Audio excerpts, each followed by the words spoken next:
Hey everybody, I'm Celeste Scott. I'm your county coordinator for the Madison County Master Gardener Program, and I'm the horticulture agent here in Madison County with the University of Tennessee. And so I just wanted to do a little impromptu welcome to Master Gardener because we haven't had a chance to do any kind of face-to-face interactions between you guys and myself. So I wanted to introduce myself, say hello, and welcome. So a few housekeeping things. By now, almost everyone should have your hard copy of the Tennessee Extension Master Gardener Handbook with you already. And for those who don't, we've already made arrangements for that. But I just wanted you all to know that we have fully renovated this handbook. And so it's essentially brand new. We only started using it about 2 years ago. And so you guys are still, on the front end of things. And I have seasoned master gardeners who are envying this book and are actually paying, some additional fees so that they can get brand new handbooks of their own. So I just wanted y'all to know how special this handbook is to our group. A couple other things that I just wanted to point out, the chapters are bound individually. So if we're covering 2 chapters in 1 week, say chapter 1 and chapter 2, you can just pop them out of the handbook, carry them around with you, and don't have to lug this big, huge thing around with you all over. Another thing I really like about these handbook chapters is number 1, they're in color. Number 2, they're laid out in more of a magazine type format. So while we do have a lot of good literary information in here, it's supported by a lot of graphics, really great pictures. And it doesn't feel like a textbook when you're reading it. So, sometimes when I'm reading a textbook, I kind of doze off and it's hard to make it through the chapters, but this will be easy reading. So I don't want you to be afraid of those. So get familiar with your handbook. Also, I wanted to mention you should have gotten an additional volunteer handbook. See how skinny this is? This basically has our statewide guidelines and procedures for the association in here. And it was not wrapped up in the plastic cellophane with the rest of your chapters. It was kind of loose. And that's because it was recently updated. We had some revisions in that. And so those came separately, and you can they're already punched with holes. You can just stick them in your binder and keep up with those. Let's see, I wanted to show y'all a few things on the computer just to make sure nobody was struggling with things. I know we had quite a few questions at the beginning, which is to be expected. It takes a few minutes to get into the groove of things, but let me share my screen with y'all.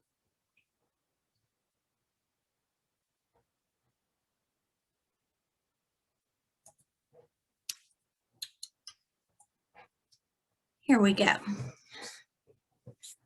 So first of all, I want to start with our training website, okay? So this is the site where you should be familiar with this by now.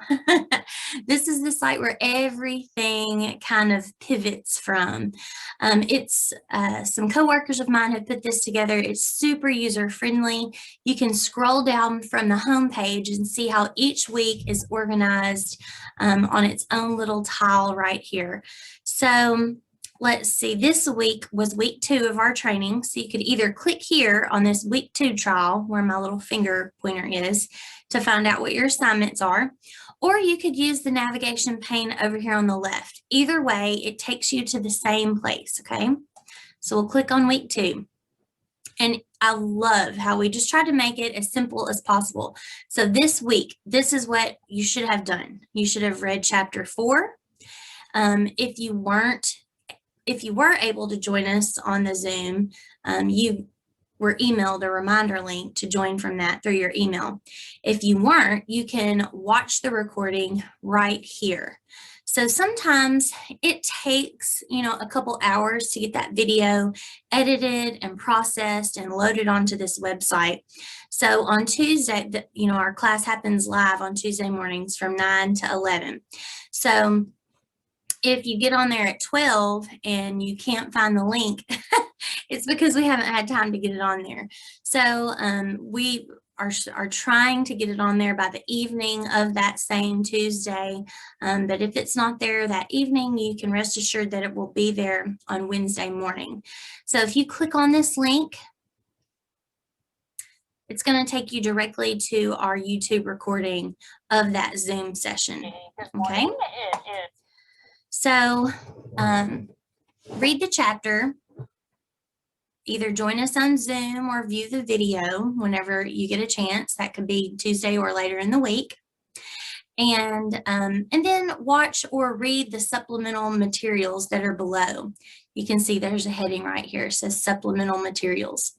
We've recorded several short videos that are kind of supporting information that go along with each of our sessions. And we have placed them right here each week. So some weeks you'll have 2 or 3 videos and several publications. Other weeks it may be the other way around. So these aren't long. Now I'm talking like 4, 5, 10-minute videos, and then some supporting publications that go along with whatever that week's information was. For example, this week we talked about, in the second portion of the class, we talked about rain gardens and plants for wet areas. So here's our rain garden plant list for Tennessee. Here's some information on building a rain garden. And we have improving stream banks and channels, and then a little fact sheet about stormwater on residential properties. So that would be all that you would have to do for the week. There is another little spot right here. It says complete the study guide. And I would like for you all to do this. This is not graded, but you know, it's a learning tool, and it's a way to help gauge increase in knowledge from my viewpoint. We have to do a lot of reporting when you work for the state, as many of you teachers may know. And so it helps for me to be able to show that there is a level of learning happening during our training sessions. So if you click on that link, this quiz, if you will, is in a Google quiz format. So these are just our learning objectives for the week. There's some vocabulary here. Usually that information is actually in your handbook, but that's just a little extra information that asks you what county you're in. So of course you would choose Madison County because that's like our association county. Let's see. And then you just, start going down through here and answering some questions. What concepts provide the hub for which the spokes of a plant management extend? I'm not really sure myself what that means, so I'm just going to put something so that you can see what happens. I'll put happy day. Which of the following is true about the hydrologic cycle? The hydrologic cycle is the continuous movement of water on, above, and below the surface of the earth. Yes. It does not have a beginning or ending. Yes, that's true. The sun changing water into different states, solid, ice, liquid, and vapor, drives the cycle. Yes, those are all true. So we're going to pick all of the above. Okay. And you do that same thing as you go down through here. Just type in your answers, choose your, I'm not even reading these. I'm just going through here and selecting so that we have something to go off of. Okay, once you've answered everything, hit submit. And, oh, it makes me pick a county. Okay, so once you've done all this, hit submit.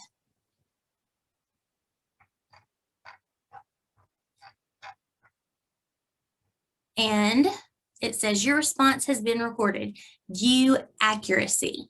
This is what I really like about this. It tells you what you got right, what you got wrong, and it tells you where to find the correct answers, okay? So click on View Accuracy, and it tells you which ones you got right. So there's a green check mark here, so that means you got them all right. We didn't answer that one, but it gives you what the actual answer would have been, and you can find that on pages 4 through 7 of that chapter, of that particular chapter. And you can just see it follows that same procedure all the way through. I missed all those. I didn't read them. I just clicked answers. And the same goes for these. And this will get much easier when there are multiple choice or true and false questions. Sometimes when you have these open-ended questions where they want you to manually type in your own answer, it'll tell you that it's wrong just because of like a period or capitalization or something like that. So it's not super smart, but it can give us some feedback. And we want you to use this as a learning tool to help progress your knowledge in that area. If you want to take that quiz again so that a new test is recorded with a better score, you can say submit another response and start the whole process over again. So I hope that makes sense. When you get done doing that, you can just go back to your navigation pane. We're still on week 2. And it takes you back to your home base right here. So I hope that was clear and straightforward. And that is all I have to show you about using the website. I hope everybody is getting along with that really well. And if you have any questions, please don't hesitate to call me. I've actually saved this site on my browser so that I don't have to search for it in my emails every time I need to find it. There it is, TEMG training. So you might want to do the same. Let's see. Another thing I wanted to make sure everybody's getting along with okay is the Google Drive that I gave everyone access to. You will probably want to save that on your browser quick access pane as well, just so that you don't have to go back in your emails every week and find that. This is what it should bring you to when you click on that. And this is our spreadsheet. So you just click on your spreadsheet, and then I have each person's name. I'm going to use Brandon since he's on here first. So for example, I've got Brandon Moore right here. Our assignments for each week are Zoom, reading, supplemental material, and taking your quiz, okay? So once you complete those for each week, I want you to come on here and put an X. Say, I watched the Zoom, I read the chapters, I viewed that supplemental material, whether it was the video, the short videos at the bottom of the week, or the publications. And yes, I did take my quiz. And what I want to see is everyone filling these out completely from week to week. Okay. So by next week, when I get on here, I hope to see that everyone has everything filled out for week 1 and week 2. And I know that I'm allowing you all to work at your own pace. Most of the other counties aren't doing that. And I just don't want anybody to get left behind. If you put this off for too many weeks, it is going to be overwhelming. And I don't want you trying to cram 2 and 3 and 4 weeks of information into a short amount of time. So really try to be diligent and stay up on these. Ooh, yay. It looks like Lucinda and Sean have really been on top of things. Way to go, ladies. So let me take these off here. Brandon, I'll let you go back in and put your own in. And don't worry, anything that you can't mess this up. So don't worry about messing anything up or changing anything. All you have to do is come to your name and put the X's there, okay? All right. And then the last thing that I wanted to show everyone is our, what we call Master Gardener reporting database. This is where we record, Master Gardeners will record all of their volunteer and continuing education hours. I sent the cheat sheet out to everybody on registering, so you should have done that by now.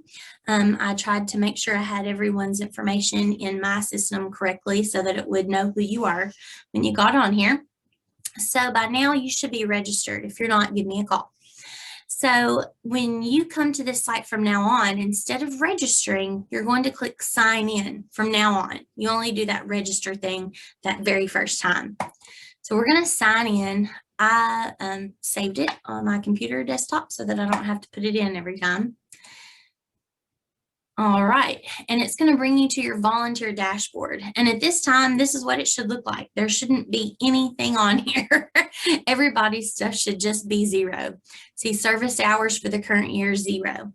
CEU hours for the current year, 0. We're not learning how to do that just yet. But the reason that I wanted to give y'all access to this is so that you could access the digital version of the handbook in case you forgot your chapter and you're say you went on a weekend trip and you really want to get up on your reading or something like that, you can log on here and see the tabs up here on the gray bar. One says MG Handbook. And click on that, and it lists every chapter there for you. So let's do chapter 4, since that's the one that we did this week. And it looks super, super small, but if you click on it, it gets bigger. And from there, you just manage through your pages with these buttons here. And it still is a bit small. If it's hard for your eyes to read, go down here to the very bottom and you'll see it says zoom in.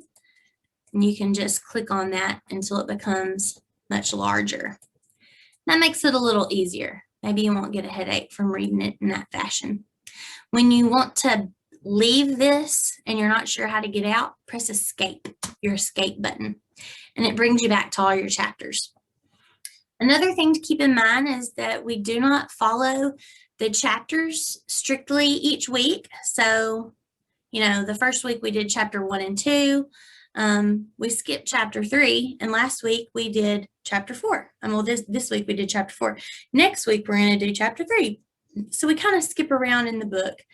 So make sure you're always referencing your calendar and schedule of events. And of course, when you go here, it's going to tell you exactly what to expect every week. Next week is botany, week 4 is soils. So we're laying all the foundational principles here, and then we get into some fun stuff like landscape design, woody ornamentals, fruits, and so on and so forth. Okay, so I think that's all I had to talk with you all today about. Again, please, I can't stress enough, if you have any questions, don't hesitate to give me a shout, and be looking for some more fun things in the future. I don't know if you've ever used an app called Flipgrid. I'm just hoping everyone has a smartphone. If you don't have a smartphone, that's okay too. You can do it from your desktop. But I'm going to use that app in the coming weeks to help introduce you all to what we call our growth team. Those are the folks who generally help me with training sessions, and they serve kind of as your bridge from training into active membership. It kind of gives you a leg up. You've made some friendships with some folks. You already know who they are. So when we do eventually get to have our meetings once again, which are generally large, we would have about 120 or so people at our monthly meetings. You won't feel like you're in a room full of people that you don't know, because you'll already have some of those connections. So, all right, so that's all I have. Until next time, happy gardening.